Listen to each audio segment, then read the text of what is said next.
Hello everyone, this is Lala and today I'm going to be ranking and discussing the era for men who did at least 3 seasons of the challenge.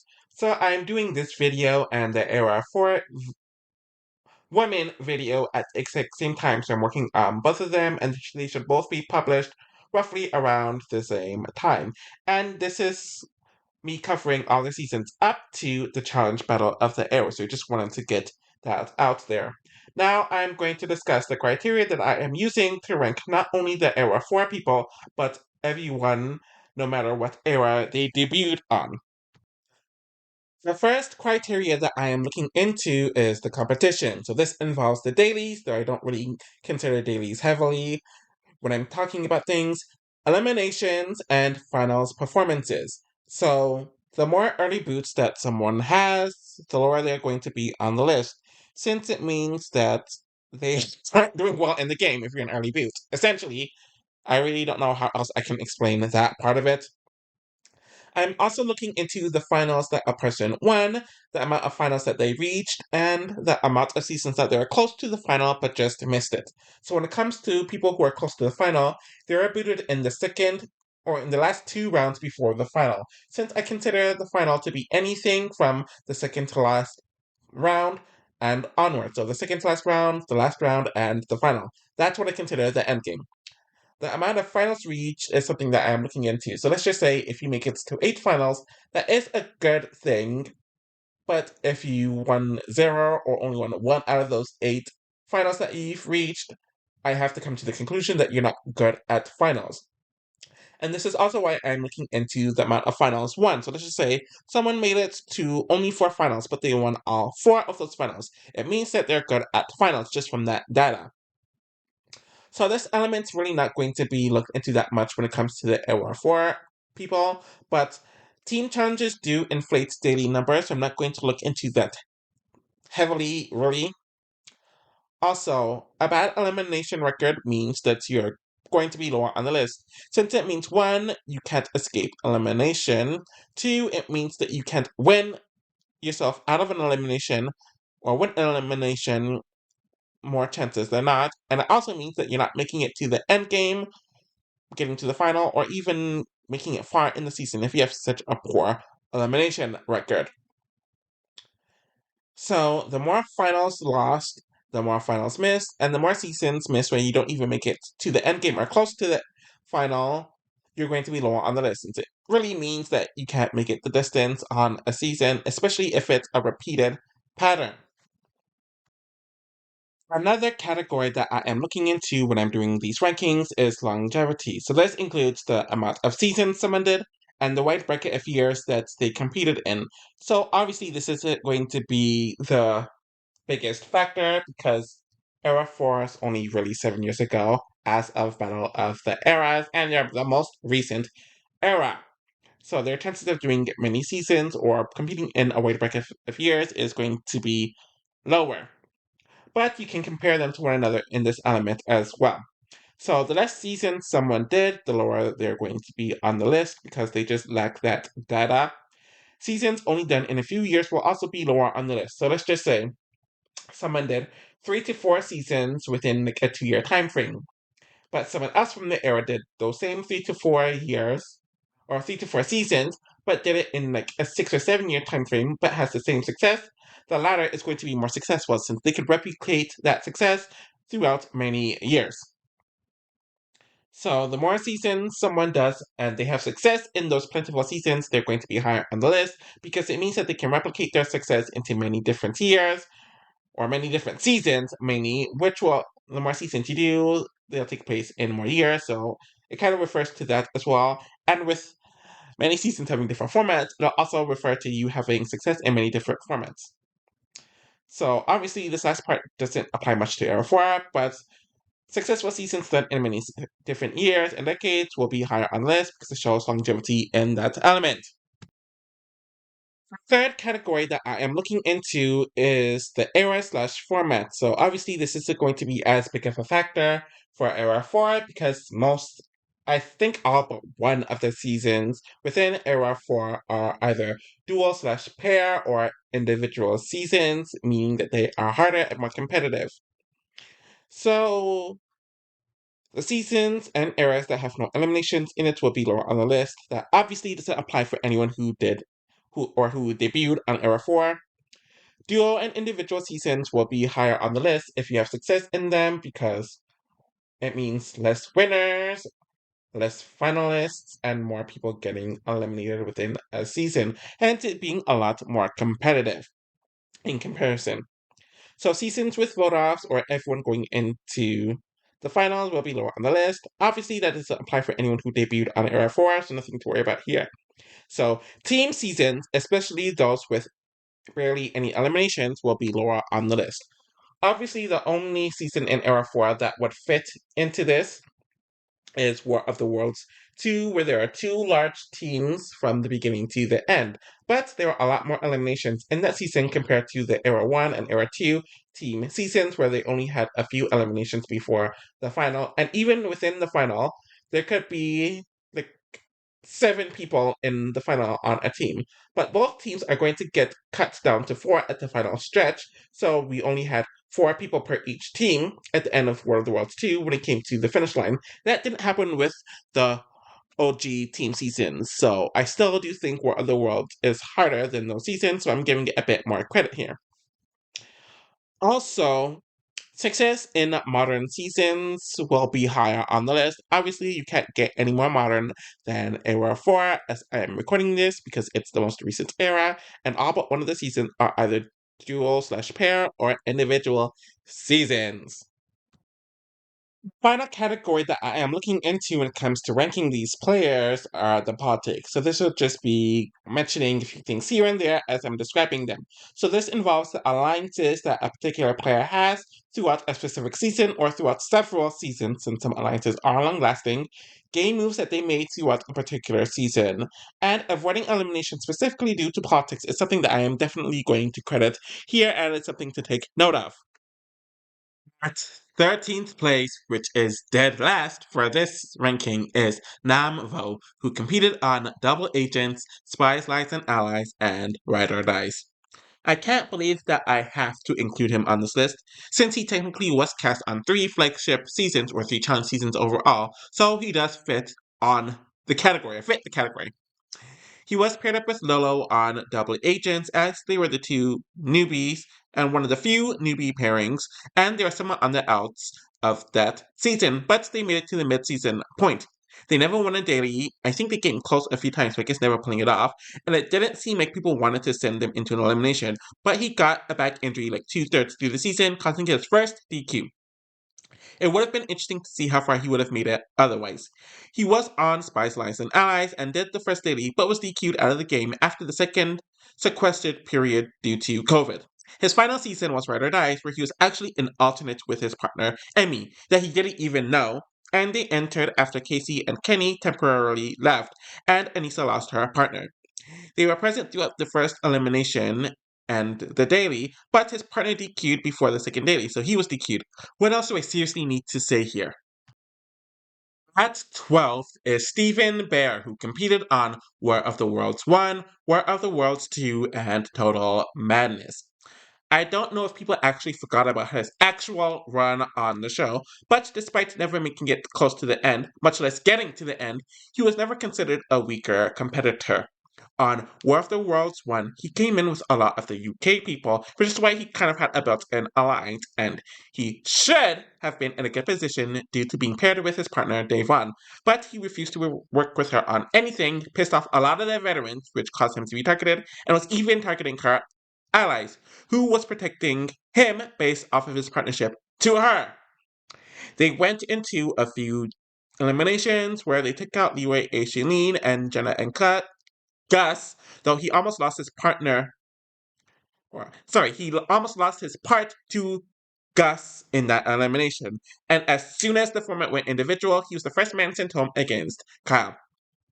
He made it to like 60% of the season and wouldn't perform that well ever again, as he was on the out of the UK team on World of the Worlds 2, where he was sent into the second male elimination against West, which he did win. After the US team stopped targeting one another, he was sent into elimination again by his team, where he did lose against Josh before the mid-season point. His final season, Total Madness, yet again kind of had him on the outs, but he benefited from there being a few rookies in the season and the skull twist, but he was thrown in against Nelson during the double male elimination mid-season, and he lost there too. His elimination record is up and down, which it's split right in the middle with 3 wins and 3 losses, and he really makes it past the mid-season point. He didn't even make it to that point in 2 other seasons. He is an absolute mess. Politically, has only done 3 seasons within like a year and a half time frame, and has never been close to getting to the end in any of his seasons. At 11th place is Jay Starrett, who competed on Total Madness, Double Agents, Ride or Dies, and Battle for a New Champion. I do think that the main thing Jay has against him is his size, but despite that, he has shown some notable strengths and some very notable flaws. He definitely got the rookie treatment on Total Madness, and also didn't benefit from being on Big Brother as a cluster, where he was thrown into the first 3 male eliminations, taking out Asaf and CT, with the latter being a huge shocker, before getting DQ'd in his elimination with Rogan, which he surely would have lost even without that. It seemed like he was working with the BB people on Double Agents, but he rubbed Josh the wrong way, and being partnered with the equally messy Teresa was not good, as he made a move against his best interest, which he knew about, which had him setting in camp against Ashley, and it caused him to get dog walked against Leroy relatively early on in the season. Not yet at the halfway point of the season. Ride or Dies is essentially a similar story for Jay, as he was partnered with Michelle, and while he had more numbers to make an underdog alliance, as he was somewhat working with all of the people, or most of the people who weren't in the Vacation Alliance, they, including he and Michelle and his allies, made poor political moves whenever they won those early-ish dailies, with him and Michelle being obsessed with targeting Laurel and Jack, and then Jay letting Jordan rile him up to nominate Jordan and Anissa outright backfired, which was another sign that when he wins dailies, Jay does not make good decisions, where he and Michelle were taken up by the house. Notice that I'm saying by the house, not Horacio and Olivia, midway through the season right before the format change took place. Battle for a New Champion was easily his best case scenario, and I think even in any season after this, it'll still be his best case scenario, where he entered the season with a pre-game alliance that consisted of Michelle, Nerys, and Asaf, where they were in a good position for most of the season. He also had Michelle's connections helping him out, and he also got along with the Spies Lies allies men like Corey, Emmanuel, and Ed, and there was a quote-unquote American alliance, where they all started working together in the season. Essentially, everything went their way for most of the season, but his behavior started rubbing people the wrong way, and not flipping his vote to Emmanuel caused for his number 1 guy, Asaf, to go home right before the conquest phase took place. And he also burnt a bridge with Nerys about this. He did get to the final and won a few dailies throughout the season, but he was taken out by Corey early on in the final, where Corey used Jay being untrustworthy as a reason to target him in the final. He has never won an elimination post Total Madness and was poor politically outside of 1 season, so while he does have some strength, he couldn't win in his best case scenario, and I don't see him getting another peak, and his elimination record's just really poorly, and he's done poorly in all but 1 season. At 10th place is Josh Martinez, who competed on War of the Worlds 1, War of the Worlds 2, Total Madness, Double Agents, Spies, Lies, and Allies, Battle of the Eras, and USA 2. I am honestly shocked that he is not lower, since Josh is always seen as the worst male cast member who has done many seasons, and there's definitely some merit to that. He was the first out via the Purge on War of the Worlds 1, but he came back due to Alan getting DQ'd within the same day, and they didn't want to fuck up the schedule. Being partnered with Amanda, the Outcast really wasn't good, but they did win a daily at least. They were targeted by Jenna and Gus and lost to Cam and Ashley mid-season, though the latter were allowed to cheat in the elimination, but it's still his worst season overall. On War of the Worlds 2, Josh started the divide on his US team by sending West into elimination, which was aided by Bananas and Laurel, though got mad when Paulie settled a score with Bananas, so Josh flipped from a powerful alliance that would have brought him actually to the final, only to go to the losing side politically, where he was taken out right before the final by Jordan. And had he not flipped, he wouldn't have even been in this elimination, so he really effed himself out of a finals appearance here. It was a team season too. Josh got mad at Swaggy for being friends with Wes on Total Madness, so he kind of alienated Swaggy and Bailey, and he did win a few dailies, though only one of them was like a large team win. But with a skull season, you need to go into elimination to be in a final, and despite being aligned with the likes of Johnny Bananas, Casey, and Faysal and Nani, they couldn't help him here, where he lost in the second to last male elimination to Kyle. So he had his Big Brother alliance that carried on from last season while also working with the likes of Anissa and Anani and Leroy and Kyle for double agents. But he picked a fight with the other side of the house, which included the likes of Devin and Kyle, where he won his only elimination ever as I'm recording this against Mitchie, while looking awful doing so. But his star was stolen soon after by CT, and he was taken out a bit after the mid-season point with Devin, ironically. Josh was integral in the formation of the Vacation Alliance, which formed in between double agents and spies, lies, and allies. So, in that season, all of the veterans decided to stick together and picked off all the newbies and the people who were not in their alliance. Josh got a bunch of daily wins, but it was really due to the team's portion of the season, instead of anything really individually. At the same time, what always happened ends up happening, where the first chance his team lost on a male's elimination, he was sent into elimination and lost against Kyle, which happened right before the endgame this season. He would appear on the spin-off USA 2, where he yet again worked with all the veterans and then scared his red team into voting differently, a political move of his that I don't remember all the details of right now, but he was yet again out of elimination up until right before the final, where he overpromised bananas, and then he got backstabbed by Tori, where he was taken out by Faysal. On Battle of the Eras, he helped Paulie get sent in by Theo and worked with the typical Vacation Alliance, but he was also working with the likes of Bananas and Rachel, which put him in a precarious situation in the season. But the team was doing well. By the team, I'm referring to Era 4. Once things went individual and the Vacation Alliance somewhat started breaking up, it was clear that his time would be up sooner than later, since whenever he was made a target, he would get sent into elimination, and we essentially saw that happen in the second to last male elimination round with Corey. I would say that Josh got decent in the dailies, and he has become a bit better politically, but he does overpromise at times, overexert himself, and has a horrendous elimination record. He has also done several seasons and never made it to the final, which is just a horrible look, and he's just too clumsy. While he has some positives, his negatives and flaws cannot be ignored, especially with the amount of seasons that he has done and the amount of chances he has been given. I give Josh for pretty much always making it far, but that lack of clutch game is just too big to ignore. But him almost always making it far is why he's ahead of someone like a Jay or a Stephen Bear. At ninth is Turbo Camrikan, who competed on War of the Worlds 1, War of the Worlds 2, and Ride or Dies. I know people have him very high on their lists, usually when it comes to some of these rankings, due to his first season, but when you look at his overall career, it is very inconsistent and the sum is not as great as the parts within it. So I cannot just base a high ranking solely on one season, especially when they've done more than one season. His first season is War of the Worlds 1, where he was partnered with Nani and they got into several tribunals together in the season, and he won a few others when they went individual when it comes to the format. He never had to get involved in the politics of the season, as Nani helped with a lot of it, though we saw hints of his uncontrollable anger, but he won the hardest final ever, and being the sole winner of the season definitely bolstered him up, especially as a rookie. Obviously, this is great, but when you look at his future seasons, he did not keep the momentum whatsoever. He was chosen to be on the US team based on his performance last season, and he wasn't a bad player, but he didn't perform as well on a team season in the dailies, and on a more political season where he was eventually put in a position where he went after Jordan to the point that it made the house uncomfortable, and he was DQ'd roughly 2/3 in the season.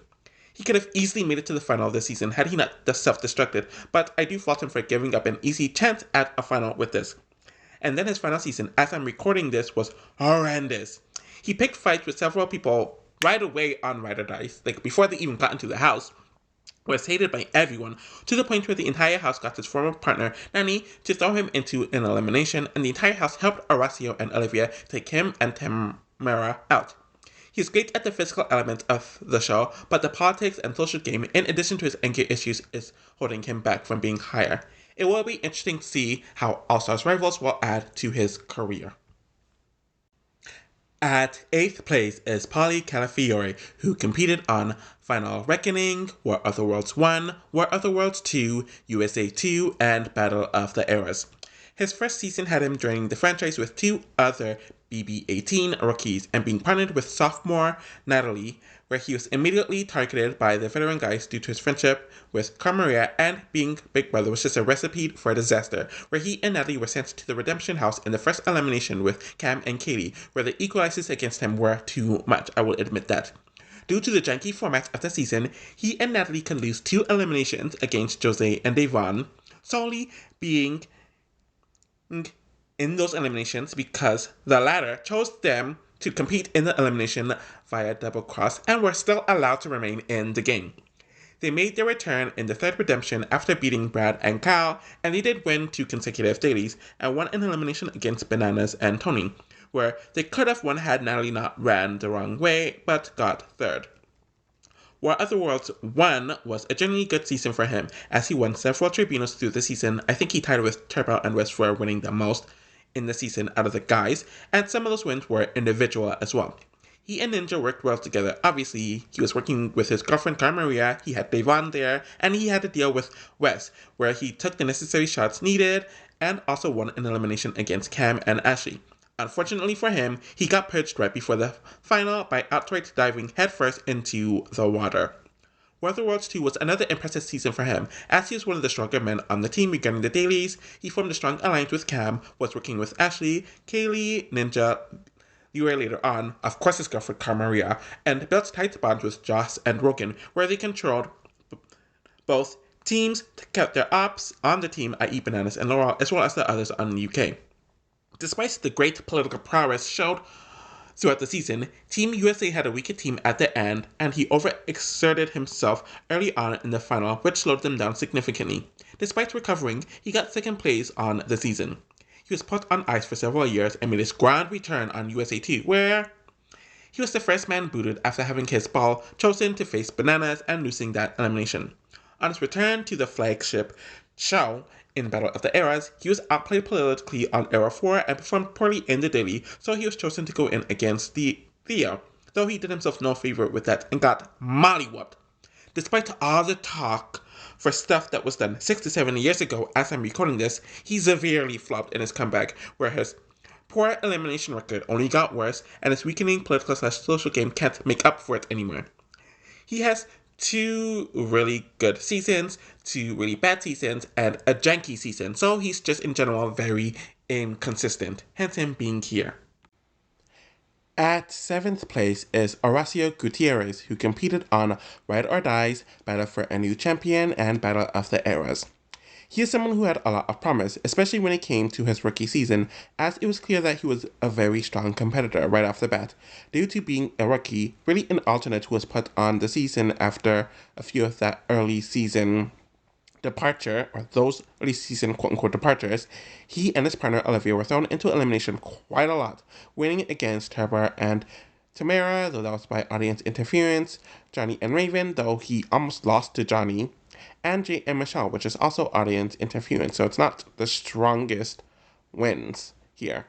It also doesn't help that they're aligned with people in the house who kept on making dumb choices with the non-vacation aligned and the smaller veterans, essentially.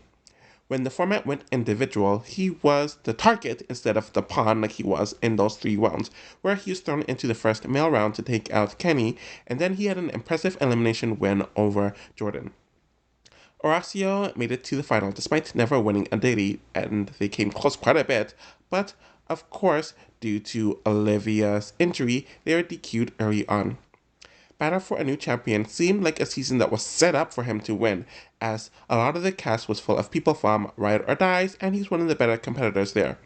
He was in the majority alliance and made moves for them when he won dailies, where he did win a decent amount of dailies in the season, but because he did not speak to his alliance much, spent all of his time in the game with Kyland and Zara, who are at the bottom of the house, as well as Nerys, and not doing the political stuff, he himself became a target, which is why he was nominated with his last few rounds, where he did beat Zara and was lucky that CT chose the Spiked Boy, where Asaf was chosen there, and those were his last 2 rounds before he was taken out by his girlfriend in the second to last round before the final. And then on Battle of the Eras, he did win himself immunity in the Invitational, but he was a target soon afterwards and lost a controversial elimination to Derek. I will say that as a competitor, Horacio is very good and he plays a clean game, but his refusal to adapt to the strategic and political element is a huge flaw. But he has 2 good seasons and a strong elimination record, so here he is, though he's made it clear that he's retired, so the small sample size really only has me placing him here, due to his huge flaws and his limited seasons. At 6th place is Josh Mooney, who competed on Vendettas, Final Reckoning, and War of the Worlds 2. I never realized it until I was creating this ranking, but he and Horacio are very similar when it comes to their skill set, their archetype, and their stats, with being the athletic but boring eye candy. He came onto the franchise, and his first season, Vendettas, was started hot, with getting first place overall in The Purge. He was obviously aligned with some of the UK people, and there's really nothing notable about his political or social game, but it was clear that everyone adored him, since when they were told about a double elimination, and with the mercenaries coming in, he was voted into elimination, where the guys saw this as their only chance to take him out, where Derek barely beat him after a long battle between them in their pole wrestle or whatever that was. On Final Reckoning, he was paired with Sylvia, who was in the Lavender Ladies Alliance, and he was romancing with Amanda, who was also in the Lavender Ladies Alliance, so he had a lot of protection. That was the alliance that was controlling the entire season, where he and Sylvia were the only duo in the entire season that was in the game from the very beginning to the very end, without any sort of jankiness. They did not enter the game partway through the season, and they were never sent to the Redemption House since they were never eliminated. He and Sylvia did take out Derek and Tori and Bananas and Tony throughout the season, and they won 2 of the late game dailies, where they came in second place due to sabotage in the final, though there's some speculation that they actually won the season. And then on War of the Worlds 2, he was working with the Kara cult as he was working closely with Paulie and Kaylee while being arguably the strongest man on the UK team. The gameplay caused him to get to the second to last round, where he and Kaylee got purged soon after sandbagging Georgia. I also forgot to mention that he beat Bear in an elimination earlier on in the season when the US Alliance tried, or some of the US Alliance tried targeting him. Josh is a great competitor with a good elimination record and can hold himself in all types of challenges, but I do think he's a follower strategically, and he does what he is told without much foresight for himself or that killer instinct. But despite that, I do think his 3 seasons are better than Horacio's 3 seasons from the worst season, with his being better, and his best season being better than Horacio's best. Due to that, and only doing 3 seasons within a 2-ish time period is why he is here. At 5th place is Rogan O'Connor, who competed on Vendettas, War of the Worlds 2, and Total Madness. It's crazy that he is this high on the list, based on how his first season took place. Rogan was on Vendettas, and he didn't even make it to the main house due to being purged as a result of a reignited back injury. What I will say about him is that he at least put in the work to improve and learn from his mistakes, which is something that many challengers with far more experience than him do not do. He joined War of the Worlds 2 with his bestie Josh and close friend Kaylee, who pulled them into the big alliance, and he also developed a very good relationship with Paulie, which gave him a lot of protection. He went the entire season without being nominated and actively avoided it, which you should do unless you're in a skull season, while helping win a lot of the politics on the season. And you can tell that he was more active in it compared to someone like a Josh, who was more of a follower and a passenger, despite the other side trying to target Rogan throughout the season. But his political work and avoiding eliminations caused him to win the season, where only a few Era 4 men have a win in their name. Though it is somewhat lessened due to it being a team win, but it's more complicated and harder than the other team seasons of the first two eras. Rogan had his work cut out for him on the individual season Total Madness, as most of his allies weren't on the season and he had to go into eliminations here. He got an easy skull against Jay and won a few dailies within the season. Beat Nelson in a tough hall brawl, making it to his second final. I will say that all of his eliminations were physical, and we don't know how he would have done in non-physical elimination, so I definitely do have to bring up that point. At the same time, he turned on D way too soon, and he faltered politically after a while, where even Jenny kind of threw him under the bus, and he was eliminated by Bananas in the first day of the final, and he became a target in the late game because he really had no allies anymore. He had success in a team and an individual season, and he has a good enough political game and can compete well, but he only did 3 seasons within a 2-year time span, and one of those seasons were really bad, but 2 finals isn't something to flock at. And he has a decent enough elimination record, so here he is. At 4th place is Theo Campbell, who competed on War of the Worlds 1, War of the Worlds 2, Battle of the Eras, and World Championship. He had a lot of promise entering the show, and within his first few seasons of the show, he mainly lived up to it as he was a sprinter and was seen as a hardcore athlete. Theo was paired up with Maria on War of the Worlds 1, and he had his UK alliance, though they really didn't do much in the season, to be honest, when it came to the political elements of it. But he won several dailies throughout the season, and he wasn't thrown into the elimination until the final elimination. Note that it's not the final round for the guys. There's a difference here, where he narrowly beat Kyle in a hall brawl, and then he ended up getting second place overall in the hardest final ever. On War of the Worlds 2, Theo had his back against the wall, where he was on the losing side of not only just the UK team, but the overall cast in general, where outside of his allies on both teams getting targeted and sent home over and over and over again, he was thrown into several eliminations in the season, where he took out Bananas, Cal, and Idris, though he lost to Jordan in the 2/3 portion of the season, and he didn't have the insight to turn cold earlier, which ended up biting him in the butt, as we all know. Theo made his grand return to the franchise on World Championship after being off for a few years, and due to an injury, where he was paired with Sarah, and they were in a safe enough position throughout the season, where they did win a daily that was given to them essentially, and he avoided elimination all season. He made it to his second final, but an injury caused him and Sarah to get last place in the final, and they were DQ'd essentially.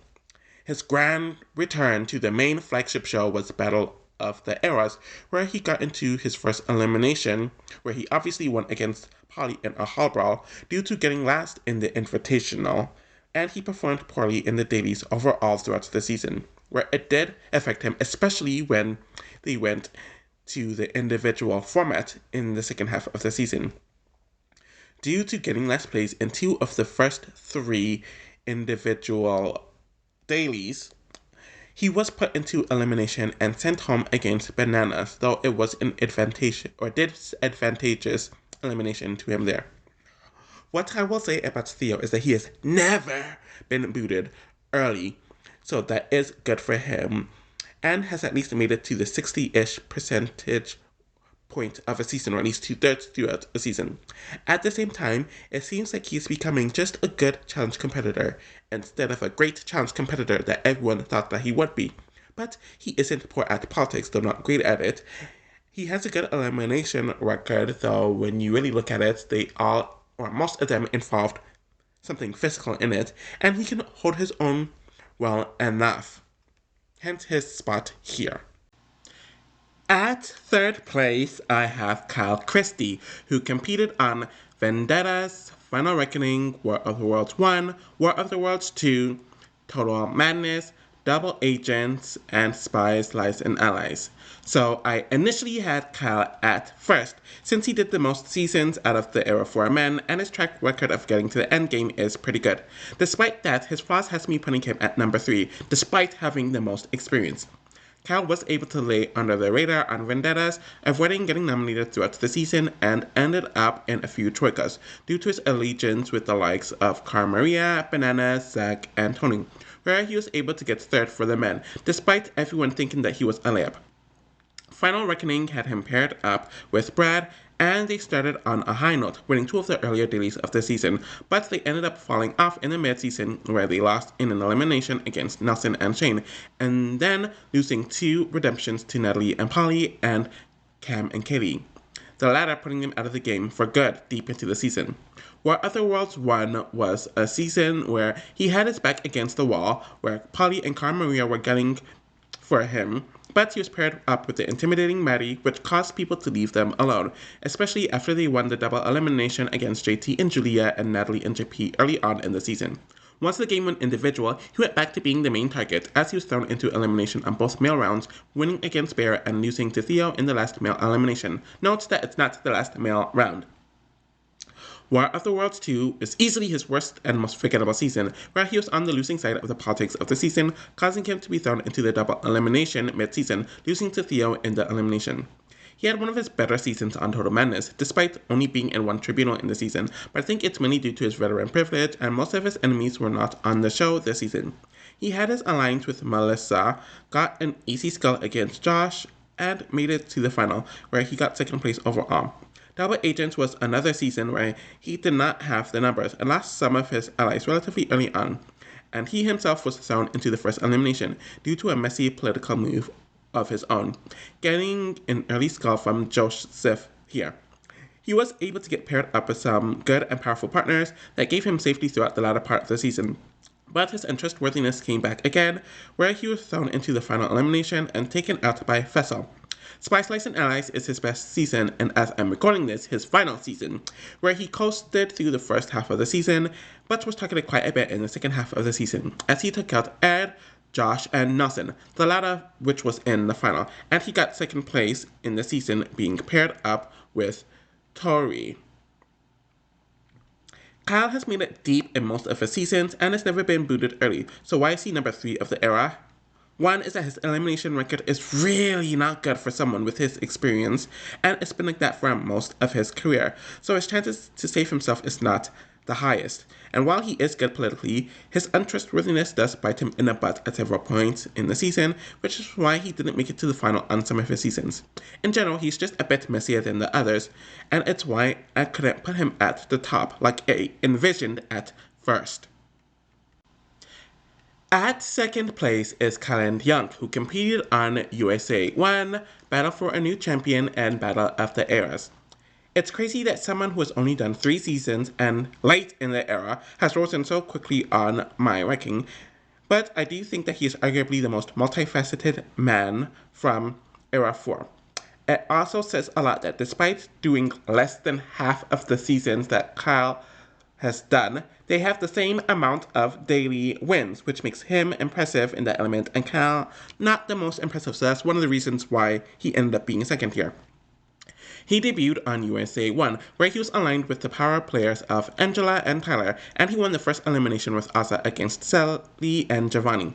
He won a few dailies, which he used to target Xavier, and it seemed like he was going to make it far into the season, but he ended up in an elimination with Kira in the final paired elimination, where they lost to Alyssa and Leo midway through the season.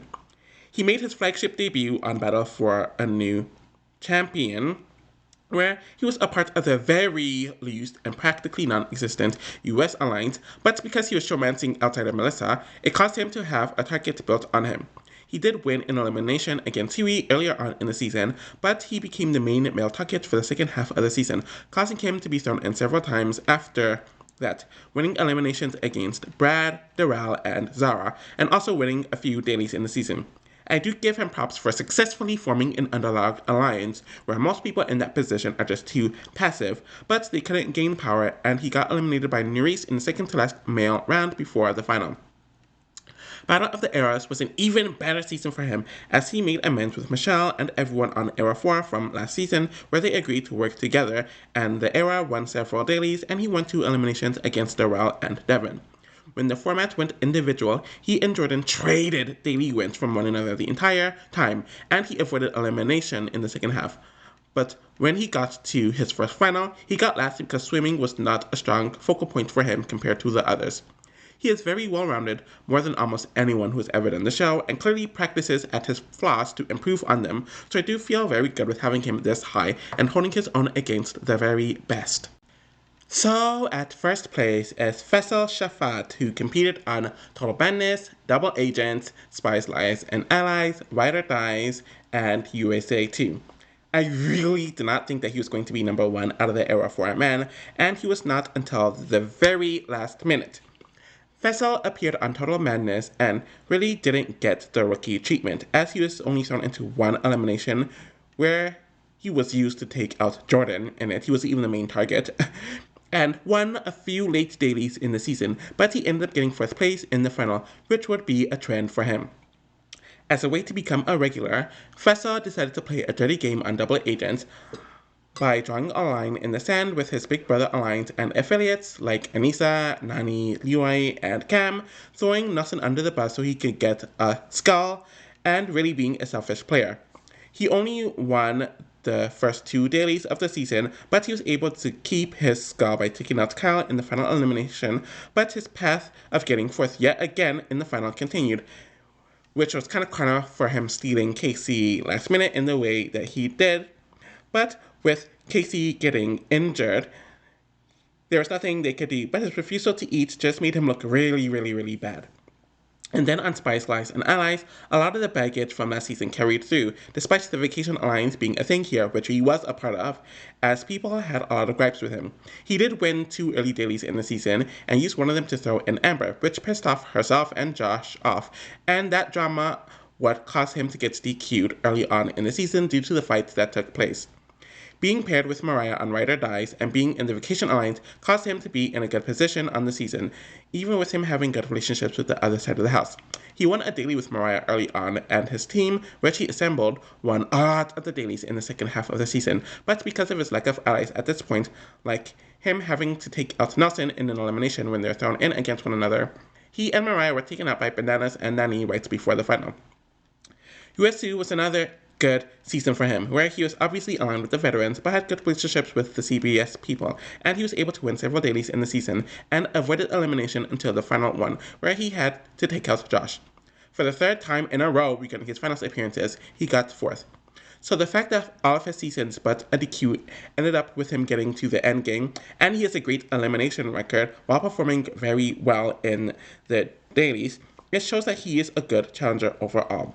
At the same time, his finals appearances are too concerning to ignore, but out of all the era for men, he is the most consistent and showed the most skills in my opinion thus far. So that is how I rank the era for men who competed on at least 3 seasons, and it was relatively easy, though I switched a few of them around. Obviously, it was easier because they did less seasons, because Era 4 is only really like 7 years old, and depending on when they debuted, they didn't do that many seasons, and some of them only did a few seasons anyways. So I might rank all the men who did at least 3 seasons through all 4 eras, and the same thing with the women. I'm not too sure about that yet, but I'm definitely going to do the All-Stars videos. I'm probably going to do some more Big Brother videos in the foreseeable future, but yeah, that's pretty much it for now. Thank you all for watching, and I'll be back with something soon. Take care.